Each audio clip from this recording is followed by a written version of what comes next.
Viva Voz, com Vera Magalhães. Vera Magalhães, muito boa noite, tudo bem?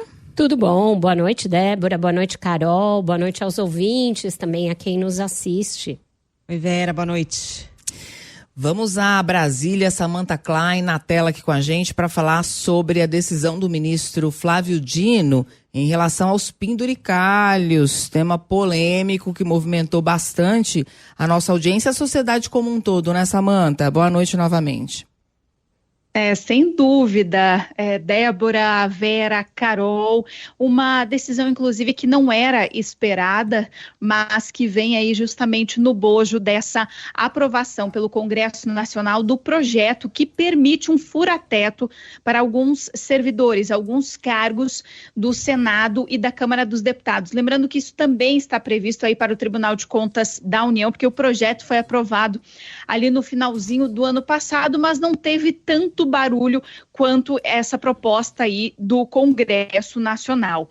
Portanto, a decisão do ministro Flávio Dino determina que somente as verbas indenizatórias previstas expressamente em lei podem ser pagas. Ele também deu um prazo ali de 60 dias para que todos os poderes, legislativo, executivo, judiciário, façam uma revisão em todo o país dessas verbas indenizatórias que acabam turbinando os salários. O ministro afirmou ainda na sua decisão que os supersalários que acabam sendo gerados por parte dessas indenizações não têm precedente nem nos países mais ricos. E fala ainda em questões ali que trazem até uma imoralidade, como alguns auxílios que vêm aí com nomes como Auxílio Peru, Auxílio Panetone, principalmente em final de ano, que acabam turbinando os salários. Nessa decisão ainda, ele depende também daquele aval do colegiado. O presidente Edson Fachin deve marcar aí uma sessão ou virtual ou presencial para tratar do tema, mas essa data ainda não foi decidida. Eu conversei com alguns parlamentares, eles dizem que uma proposição para tratar aí desse tema, evitar esses fura-tetos, seria fazer uma revisão do teto constitucional, ou seja, aumentar o valor. A questão é que há um entendimento que em ano eleitoral também traz ali um desgaste para os poderes em termos de aumentar teto constitucional. Eu falei também com o presidente do Sindileges, o Alisson Souza. Ele afirma o seguinte, que a decisão, segundo ele, é positiva e que no caso dos servidores do Congresso e do TCU, ao sindicato que ele representa, não há qualquer ilegalidade. Não há nenhuma ilegalidade no que nós estamos fazendo, porque muitos jornais têm falado, a imprensa tem dito assim, não, essa verba é ilegal, a própria Globo falou isso, o Lula deve vetar só aquilo que é ilegal. Não, não é ilegal o que nós estamos fazendo, é legal, está na lei. Legal, que pode ser discutida se é constitucional sob aspecto do que pode furar o teto ou não, mas a própria Constituição diz que aquilo que é indenizatório pode furar o teto. Então não há ilegalidade do ponto de vista normativo, digamos assim. O que o país vem discutindo é uma questão de moralidade. Com vocês. Obrigada, Samantha Klein, pelas informações. Bem, Vera, a gente já tem feito isso, mas vários ouvintes pedindo para a gente deixar bem claro que não são todos os servidores públicos que recebem esses super salários. Realmente é um percentual muito pequeno. E isso, com certeza, traz uma desigualdade muito grande, né, dentro do próprio funcionalismo público. Agora, qual deve ser a repercussão dessa decisão de Flávio Dino?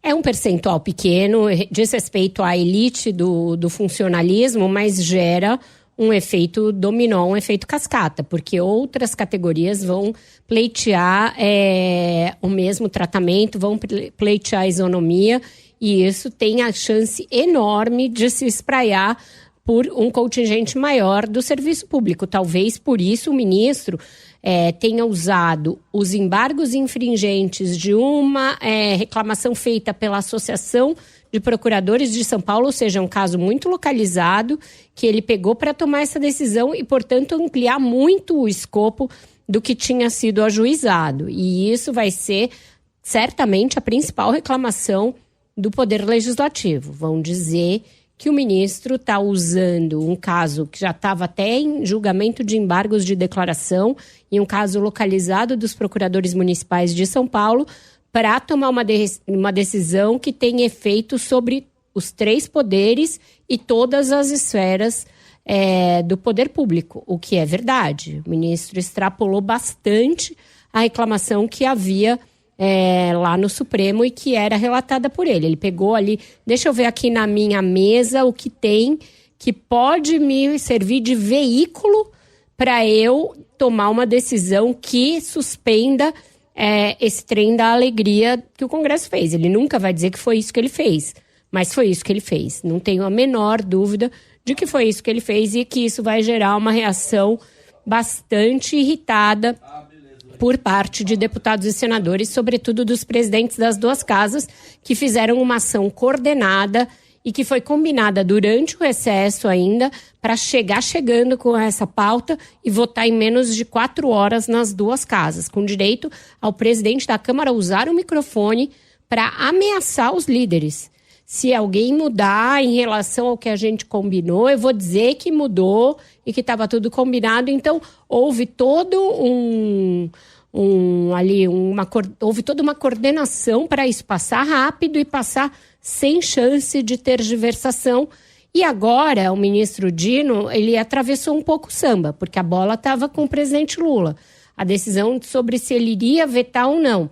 Hoje até o presidente da Câmara, Hugo Mota, disse aí para algumas pessoas que tinha certeza de que o presidente iria sancionar o reajuste dos servidores. Quando vem o Dino e manda sustar não só isso, quanto qualquer outro penduricalho que fure o que diz o texto constitucional a respeito de teto de salarial. Então, o ministro meio tirou a bola da mão do presidente. É claro que ele ainda vai ter de se manifestar sobre o projeto aprovado, mas agora existe uma determinação do Supremo Tribunal Federal que vai além desse projeto aprovado nas 2 casas. Vamos aguardar para ver como que a Câmara e o Senado vão se manifestar depois dessa decisão e quando o ministro Edson Fachin vai marcar a decisão do plenário para referendar ou não a decisão que foi monocrática do ministro Flávio Dino. Agora, Vera e Débora, o ministro Flávio Dino tem sido bastante vocal nesse embate aí do Judiciário, do Supremo com o Congresso, né? Porque ele é o relator de todas as questões das emendas, já teve altos embates com o Congresso por causa disso, né? Quando mandou suspender emendas parlamentares, agora mandando suspender penduricários. E tem gente no Congresso que acha que o Dino é uma espécie de linha auxiliar do Planalto, né? Que ele joga um jogo ali combinado. Nesse contexto todo, a gente vão azedar aí as relações não só entre Supremo e Congresso, mas pode respingar também no Planalto? Nunca tem como comprovar isso, né? No caso das emendas, houve muito essa imputação, mas o próprio governo tentou flexibilizar um pouco as regras que ele estabeleceu. Então, ficou meio dúbio se havia ali uma jogada casada ou não. Nesse caso agora, de fato, ele tira um peso que estava sobre as costas do presidente Lula. O que os senadores e deputados dizem, e aí não tem como azedar mais a relação entre Flávio Dino e o Legislativo. Ele já é o inimigo público, né? Número 1 do Congresso. O que dizem é que se ele quiser legislar tanto, ele deveria ter, se ele quisesse, né, legislar tanto, deveria ter ficado no Senado. Deveria ter continuado no seu mandato de senador, porque ali é o lugar certo para debater questões que são da política. Eles dizem que ele está no Supremo e age como se fosse ainda um político. É uma discussão que tem ali pessoas que dizem uma coisa e que dizem outra. Se o Supremo pode realmente se imiscuir nessas questões que dizem respeito muito ao trabalho, sim, do Legislativo. Por mais que a gente ache esquisito, é prerrogativa do Legislativo definir sobre os salários de servidores. E o ministro agora vem e toma essa decisão. Mas lembremos, quando foi instituído o teto constitucional, isso também passou pelo Supremo Tribunal Federal. E o Judiciário é um dos poderes que mais furam o teto. Então é uma decisão do ministro que não desagrada só o Congresso, desagrada também e muito o Judiciário, que tem penduricalho para tudo quanto é lado. Então ele resolveu ser impopular nos 3 poderes, mais ou menos, mostrando que não está ligando muito para isso. A reforma administrativa trata desse tema também, está parada no Congresso. E pelo andar da carruagem, talvez nem seja discutida esse ano, porque é um ano eleitoral, né? Reforma administrativa é uma coisa que nunca interessou os governos do PT. O PT tem dificuldade de enfrentar as corporações de sindicatos ali, de servidores. Então, o governo sempre jogou de lado nesse assunto. Sempre que se falava da necessidade de reforma administrativa, a resposta era: não vamos diminuir o Estado para aquele que mais precisa. Esse discurso do Estado mínimo não é um discurso nosso, sendo que a reforma ela não existe para estabelecer um Estado mínimo. Esse projeto, que é de relatoria do deputado Pedro Paulo, ele regulamenta e ele cria ali algum tipo de possibilidade de você estabelecer critérios de avaliação para servidores, de retirar ali essa questão das carreiras de Estado para funções que não requerem carreiras de Estado. Enfim, ele dá uma organizada na máquina administrativa. E é uma reforma, sim, necessária, né? Em todo o país você precisa constantemente revisitar a máquina pública, revisitar o tamanho da máquina, ver onde tem desperdícios, ver onde tem falta, redimensionar o tamanho do Estado para que ele seja mais eficiente e ele gere serviços de qualidade para o cidadão que paga impostos. Então, acho que reforma administrativa é uma coisa que você precisa fazer de tempos em tempos. E o Brasil tem muita dificuldade em fazer. Acho que a última que foi feita foi ainda no governo Fernando Henrique. Uhum. Bom, o presidente Lula hoje deu uma entrevista ao portal UOL, falou de vários assuntos, falou do Supremo Tribunal Federal, de mandato de ministros, falou de INSS, falou também de Banco Master. Igor Cardim chegando por aqui com um resumo aí da fala do presidente. Vamos começar por Banco Master, Igor? Pois é, Carol, cheio de recados nessa entrevista do presidente Lula ao portal UOL. Falou também sobre o Banco Master, disse que recebeu o Vorcaro e afirmou também que não haverá uma posição política pró ou contra o Banco Master. Garantiu então que não haverá essa interferência a favor ou contra nas investigações. Segundo ele chamou fez um paralelo ali ao ex-ministro da Fazenda, Guido Mantega, que veio a Brasília acompanhado do Vorcaro, disse que questionou se o presidente poderia atendê-lo ou não, e aí ele falou que chamou o presidente do BC, Gabriel Galípolo, também o ministro Rui Costa para esta conversa, que disse que é da Bahia e que aí conhecia ele, então se encontraram e trataram de alguns assuntos nessa conversa. Disse que a investigação será técnica, feita pelo Banco Central, e disse que foi essa conversa. E também tratou de outros assuntos, como você trouxe, Carol. O presidente falou que durante essa entrevista ao All News, ele confirmou então esse encontro com o banqueiro e afirmou que vai até as últimas consequências e que, se tiver aliado dele envolvido, vai responder da mesma forma. Vamos a fundo nesse negócio. Nós queremos saber por que o governo do Rio de Janeiro, o estado do Amapá, colocaram o dinheiro do fundo dos trabalhadores nesse banco. Qual é a falcatrua que existe entre o Banco Master e o Banco de Brasília? Eu não sei que partido político está envolvido nisso. Eu não sei que presidente do partido político está envolvido nisso. Eu não sei que governador está envolvido nisso. Eu não sei se tem deputado, senador. Não sei se tem prefeito. Não sei se tem mais empresários. O dado concreto é que a ordem é a seguinte: nós vamos investigar as últimas consequências para ver se a gente tira desse rombo que um banco deu. Falou ainda que agora há uma chance real de pegar os magnatas da corrupção desse país. Na volta do recesso parlamentar, a oposição e base governista fecharam um acordo e não votaram requerimentos envolvendo a quebra de sigilo do Banco Master e de aliados de Lula e de Bolsonaro, entre eles o filho do ex-ministro Ricardo Lewandowski e também Roberta Luxinger, que é amiga de Lulinha, filho do presidente Lula, e do ex-ministro da Previdência de Bolsonaro, Onyx Lorenzoni. Ouvido na CPMI nesta quinta, o presidente do órgão, Gilberto Haller, afirmou que antes mesmo da liquidação do banco, o INSS já decidiu não renovar o termo assinado com o Master porque já tinha identificado irregularidades nos contratos de consignados firmados com o órgão. Carol. O Igor, e sobre Supremo Tribunal Federal, o que o presidente falou? Ele defendeu o mandato, né, para os ministros do Supremo.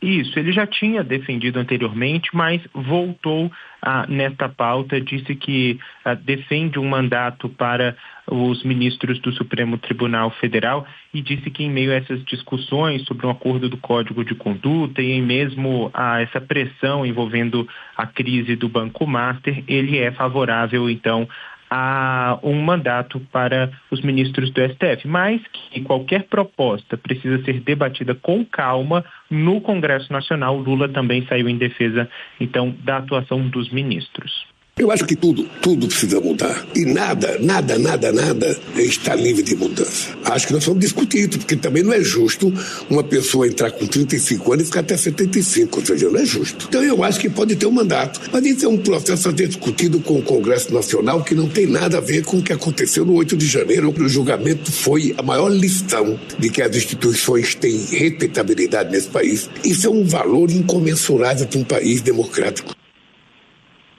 O presidente disse que a proposta de mandatos para ministros é antiga e já constava em programas de governo anteriores. Ele também afirmou que considera excessivo esse período atual de permanência na corte. Carol. Obrigada, Igor. E aí, Vera, o que você achou dessa entrevista do Lula hoje para o UOL? Ele já procurou tratar dos assuntos que ele sabe que a oposição vai usar para tentar fustigá-lo na eleição. Então, esse pacote, né, Supremo, INSS e Banco Master, é o pacote da vacina do presidente para casos que poderiam constrangê-lo. Eu achei ali que ele foi muito firme ao colocar até o próprio filho na roda, né, ele dizendo assim, olha, conversei com ele, olhei no olho dele e falei, se você tiver alguma coisa com isso, você vai ter que responder, você vai ter que se responsabilizar. Ele também usou esse caso do Banco Master para inverter o jogo da oposição, dizer, olha, eu recebi o Vorcário como eu já recebi vários banqueiros antes, disse que foi fora da agenda porque o Guido Mantega ligou para ele, etc, etc, sendo que, lembremos, né, quando o Temer recebeu o pessoal da JBS Joesley fora da agenda, Joesley, isso gerou uma investigação. Então não é assim tão simples, ele estava aqui de passagem e veio na minha sala. Mesmo porque o próprio Lula admitiu que a ida do Vorcário lá foi para reclamar das investigações que ele estava sofrendo. Mas aí como que ele tenta inverter a coisa? Dizendo assim, olha, ele saiu da minha sala, eu chamei o Haddad, chamei o Galípolo e chamei o PGR, o Paulo Gonet, Procurador-Geral da República, e disse, podem investigar tudo o que quiserem. E aí ele vem com o que deverá ser o discurso da campanha. Ele está usando esse caso do Master e o fato do Banco Central ter investigado e da Polícia Federal ter investigado para dizer o seguinte, a frase dele é, estamos diante da primeira chance real de pegar os magnatas. Então ele vai querer juntar isso naquele bojo de coisas em que ele diz que ele atuou contra os privilégios, contra o andar de cima, contra as falcatruas dos ricos. É um discurso que ele tem usado também na segurança pública. Quando ele fala de segurança pública, e ele fez isso no Supremo Tribunal Federal essa semana, ele fala assim, olha, não estou pegando o cara que está lá na comunidade, a gente está pegando quem está na Faria Lima, está pegando quem está nas fintechs, está pegando a organização do crime organizado que está longe das favelas, longe dos morros, longe das comunidades. Então esse vai ser um discurso que o Lula vai bater nessa tecla, tanto na eleição para falar tanto de corrupção, quanto de segurança pública, quanto também de tributação. A coisa do combate aos privilégios, do combate aos BBBs, né, que ele chama bilionário, banqueiro, bets, e agora o que ele chamou de magnatas. Se vai colar, é uma outra questão. Mas o fato é, nesse caso do Master, quem tentar fustigá-lo, certamente também vai ouvir de volta, porque todo mundo tem algum amigo, algum aliado que tem alguma implicação nesse caso. Sobre os mandatos fixos de ministros do STF, encontrei a informação aqui, viu, Carol? Porque na abertura do ponto final, Vera, a gente comentou que o ministro Flávio Dino também já tinha defendido o mandato, né? A gente só não sabia se isso tinha sido antes ou depois dele virar ministro. Foi antes dele virar ministro do STF, ele falou, defendeu publicamente, e durante a sabatina, também no Senado, ele defendeu. Então, portanto, foi antes dele realmente se tornar ministro. E isso acontece em outros países, principalmente da Europa, mandatos fixos. Por onde passaria uma discussão como essa? E é possível uma discussão como essa? Você vê espaço para uma discussão como essa no Brasil? Teria que ser uma emenda à Constituição. Isso não é uma cláusula pétrea. Eu, pelo menos, não entendo como uma cláusula pétrea. Então, não precisaria ser uma reforma constitucional, uma outra constituinte para você deliberar a esse respeito. Passaria por uma emenda constitucional. Acontece que existe resistência dentro do próprio Supremo, né? Alguns ministros não topam essa discussão. É mais uma das várias discussões de ideias para se mudar algumas coisas no funcionamento do Judiciário e, sobretudo, do Supremo Tribunal Federal, contra as quais a própria corte resiste. Então, a gente teria de ver se essa discussão ganha corpo entre os constitucionalistas, no bojo da sociedade, no legislativo. É a primeira vez que eu vejo o presidente, de uma forma tão direta, vocalizar isso. Mesmo porque ele nomeou alguns dos ministros jovens, né, para o Supremo. Esses que ele diz que não tem cabimento ficarem tantos anos. Cristiano Zanin é muito jovem, o Dias Toffoli, que foi ele quem nomeou, era muito jovem quando chegou ao STF. Então, no caso do Lula, tem uma mudança de embocadura nesse caso, e que os ministros do Supremo certamente vão entender como uma certa traição, porque eles sempre gostam de lembrar que na coisa da defesa da democracia, que foi uma outra tônica desse discurso do Lula, da entrevista, eles estiveram muito firmes e até apanhando no lugar do próprio governo. Então, isso vai ser uma coisa que vai cair de mau jeito ali, vai dar um certo mal-estar no Supremo, essa defesa que ele fez tão veemente da ideia de mandar. Zanin tem 50 anos, o próprio Jorge Messias, que ele indicou ainda, enfim, não passou pela sabatina, tem 45 anos. Exato. A gente faz agora um intervalo, você fica com notícias da sua cidade, depois tem mais Viva Voz, o presidente Lula falou sobre vários outros temas nessa entrevista ao Portal UOL, e a gente volta falando sobre o que ele comentou em relação à política, à disputa eleitoral.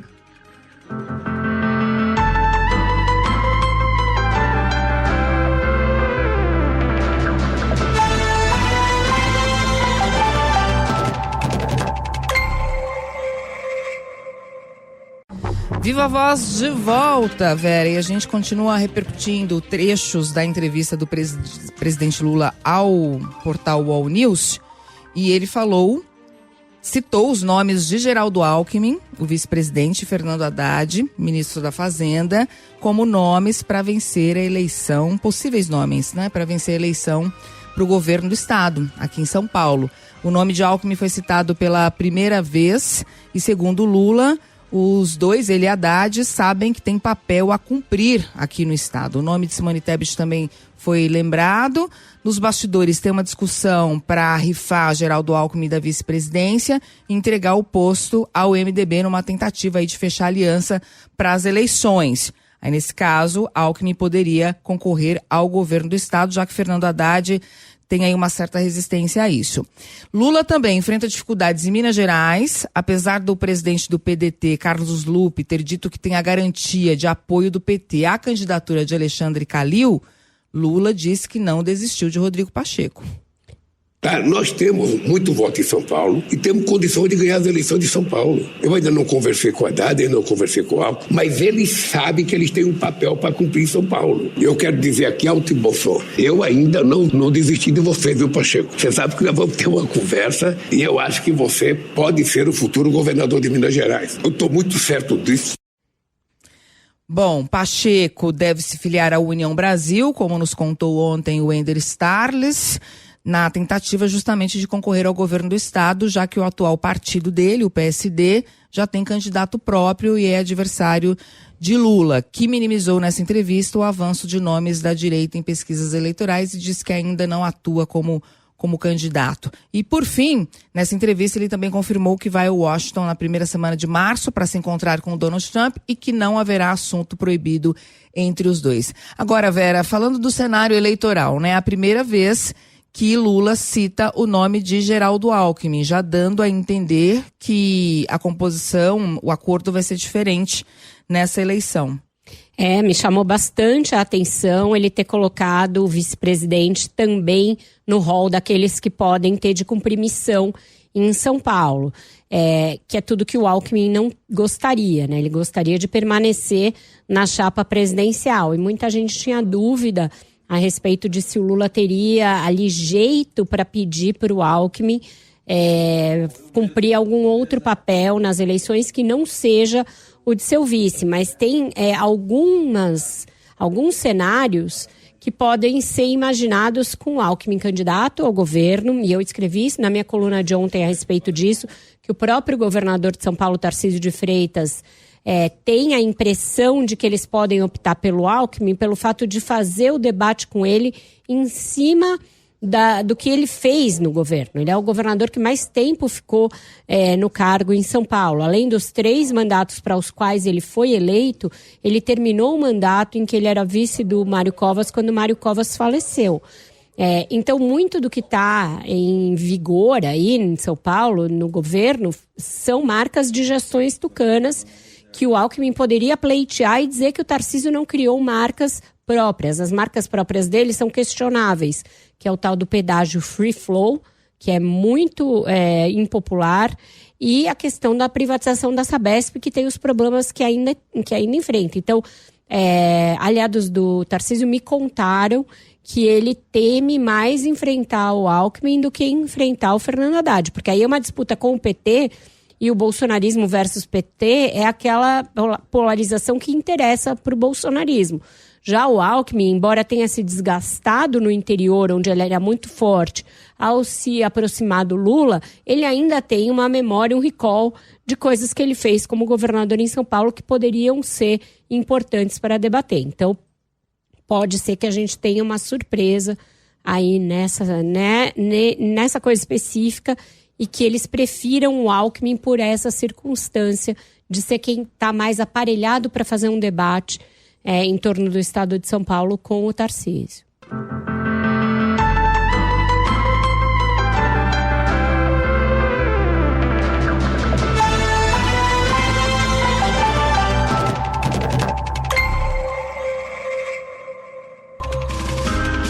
Viva a Voz de volta, Carolina Moran de volta também?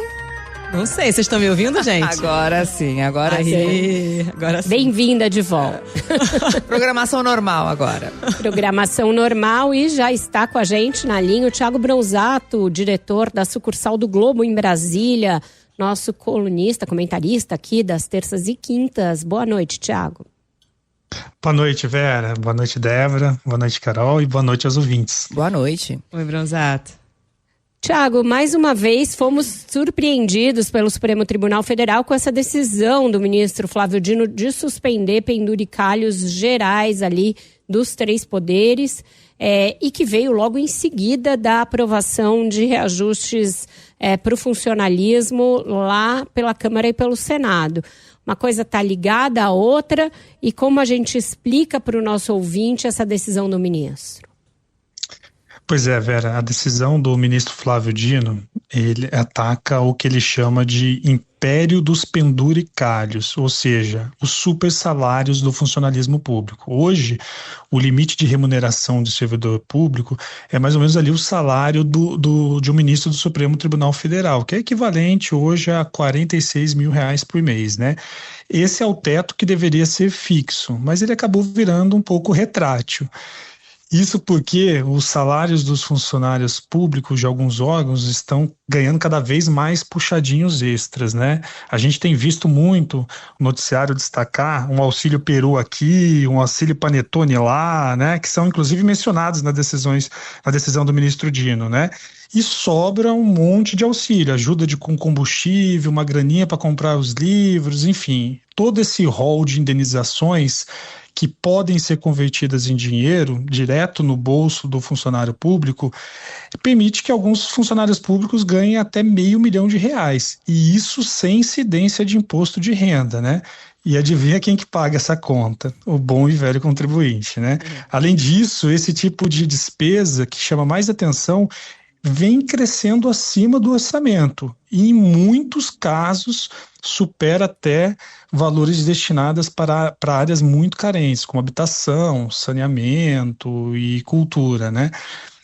Eu resgatei aqui um estudo que foi feito pelo pesquisador Sérgio Guedes Reis sobre os supersalários no poder público, e esse estudo mostra que o Brasil é o país que gasta mais com a elite do funcionalismo numa amostra de 11 países, né? O gasto brasileiro com supersalários chega a $8 bilhões, né? Por convenção ali por critério adotado de conversão de moeda, que é o equivalente a 21 vezes o que a Argentina gasta, que é o segundo país com mais pagamentos acima do teto. Os Estados Unidos e o México, eles têm ali gastos de $200 milhões, só para efeito de comparação, né? Essa distorção ela é tão grande, Vera, que o excedente do teto constitucional poderia pagar um salário mensal de R$2.200 a 9 milhões de brasileiros, assim. Então, diante desse cenário, o que o Dino fez? Ele resolveu interromper essa farra dos supersalários, né, que estava correndo à torta e direita aí para todo canto do país, né? E aí ele determinou que até 60 dias todos os órgãos públicos que pagam supersalários devem revisar essas verbas, checar se tem uma lei específica autorizando esse pagamento além daquilo que a Constituição prevê, e mandou publicar todos esses gastos no site ou em portais da transparência para mostrar para o público, né, quanto custou, como que foi calculada essa verba e que lei autoriza isso. E por fim, o Dino deu um leve puxão no Congresso, que não criou uma lei para definir que tipo de supersalário pode ficar fora do teto. Ou seja, isso acabou gerando um burburinho danado, não só em Brasília, mas em todo o Brasil. Deu mais um puxão no Congresso, né, Bronzato? E qual foi o impacto político dessa decisão do Dino? Eu não sei se o Congresso tem mais orelha pro Dino ficar puxando tanto assim, né? Porque é com emenda, super salário, né? A orelha do Mota e do Davi Alcolumbre deve estar grande, tanto que estão puxando lá, né, no Supremo. Mas enfim, a decisão do Dino, acho que é importante contextualizar, ela ocorre após a Câmara ter feito uma manobra ali para, de novo, furar o teto, né, que cria uma gratificação única ali que todo trabalhador sonha ter, né? Ou seja, a cada 3 dias trabalhados, o servidor da Câmara poderá ter um dia de licença, que pode ser convertido em dinheiro, de novo, sem incidência de imposto de renda. Com esse privilégio, acho que vale dimensionar, alguns servidores da Câmara eles poderão ganhar até R$80 mil por mês. É praticamente o salário de um CEO, né? Só que com uma vantagem, né? Entregando resultado ou não, o servidor não pode ser demitido, né? Porque ele tem estabilidade de serviço público, né? E esse movimento do presidente da Câmara, o Mota, ele é muito contraditório com o que ele próprio vinha pregando no passado, né? Quando ele dizia que a bandeira da gestão dele seria uma profunda reforma administrativa que cortaria todos os privilégios do serviço público, né? Essa manobra, enfim, é muito escandalosa, né? Vai custar R$790 milhões somente nesse ano, né? E agradou muita gente, né? Inclusive o governo, que vinha adotando o discurso dos ricos contra os pobres, votou a favor do emenda, deu apoio, né, para aprovação aí dessa proposta também, né? Ampliando ainda mais a desigualdade do país, né? Então, assim, diante desse contexto, o Dino resolveu escancarar, né, essa farra dos supersalários, né, e também resolveu falar que o Congresso tinha que fazer uma lei justificando todo o pagamento fora do teto, né? Alguns parlamentares nos bastidores reagiram mal, assim, em público ninguém quis se dispor com um tema que custa caro, né, que custa o voto, né, nesse ano eleitoral, mas os bastidores começaram a espernear, né?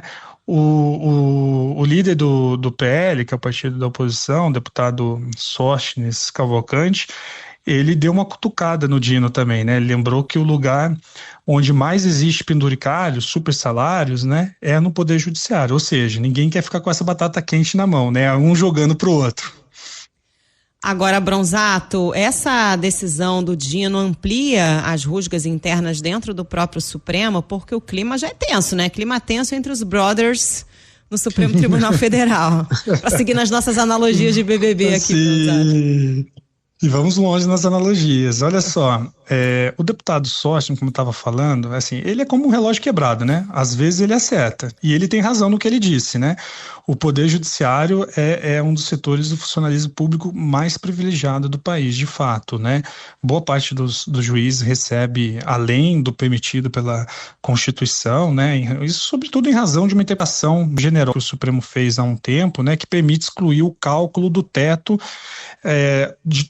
excluir do cálculo do teto toda a parcela de vencimentos identificada como verba indenizatória, ou seja, esses auxílios extras, né? Que são chamados de penduricários. E o judiciário brasileiro, ele é o mais caro do mundo, né? Ele custa equivalente a 1,2% do nosso PIB, né? E em países ricos, esse gasto chega a 0,3%, em países emergentes é 0,5%, né? Então, um dos argumentos usados pelo Poder Judiciário para conceder essas benesses é o fato de que precisa atrair e reter talentos, né? Como se o Poder Judiciário fosse um verdadeiro Vale do Silício, né? E essa lógica deveria ser aplicada também aos médicos do SUS, né? Ou aos professores, quem sabe, né? Então, quando o Dino ele expõe assim, esse descalabro, ele dá uma estocada profunda ali na gestão do presidente do Supremo, Edson Fachin, que é o chefe do Poder Judiciário, né? Porque enquanto o Fachin ele fica suscitando a discussão do Código de Ética no Supremo, né? Que é um tema muito importante e precisa andar, o Dino vai lá e toca num ponto realmente que custa caro para os cofres públicos e arranha a imagem do judiciário, né, que é os super salários, né. Esse tema deveria ser enfrentado pelo Fachin com o mesmo afinco que ele está tentando conduzir a discussão do Código de Ética, né, mas também é um tema espinhoso, porque o Fachin não quer se indispor ali com outros magistrados. Então, quando o Dino dá essa decisão, ele, na verdade, está pedindo mais transparências também do Fachin, né, ou do próprio Supremo, do Poder Judiciário, né.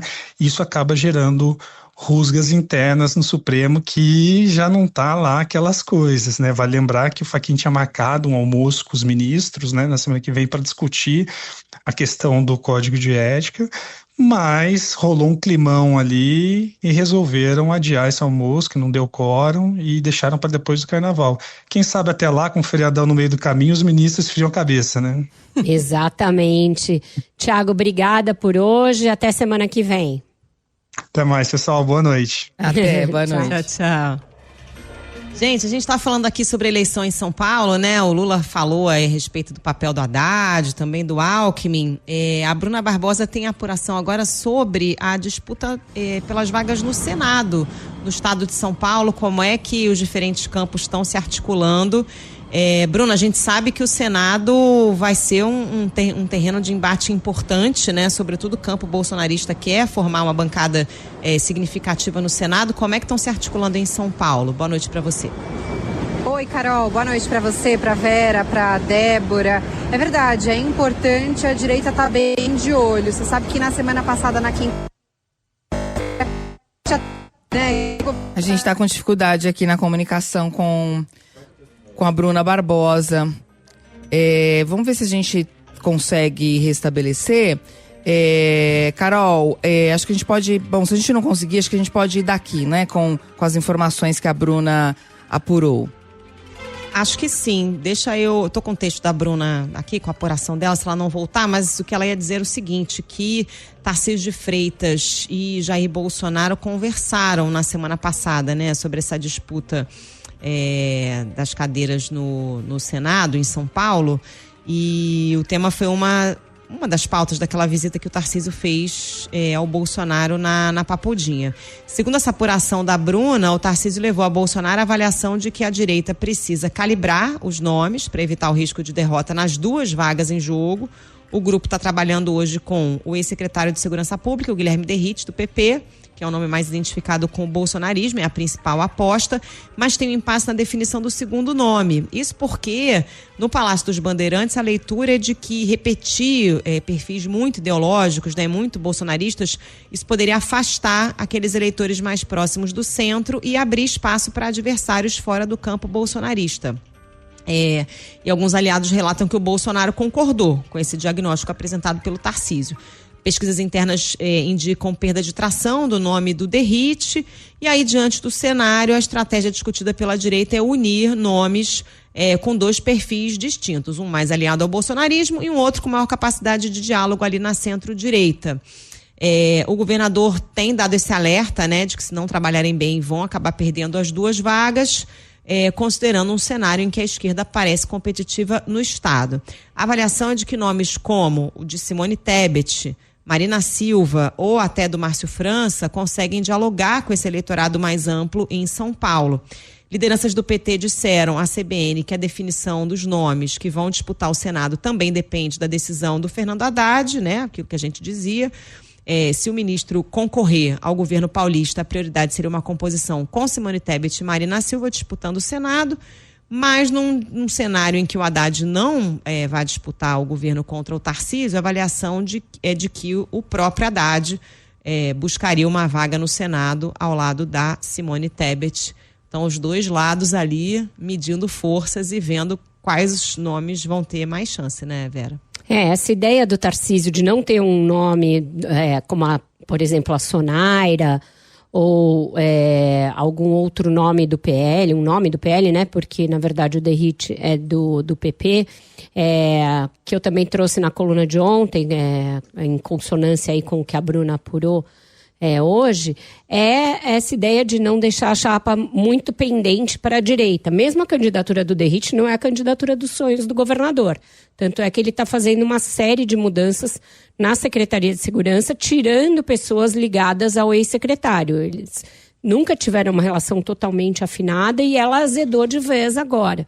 Mas essa candidatura, ele acredita que ela já esteja mais ou menos consolidada no campo bolsonarista. O que ele gostaria é que o outro nome não fosse um nome tão ideológico. Um dos nomes que estão na mesa e que o Tarcísio gostaria que fosse candidato é o do ex-governador Rodrigo Garcia.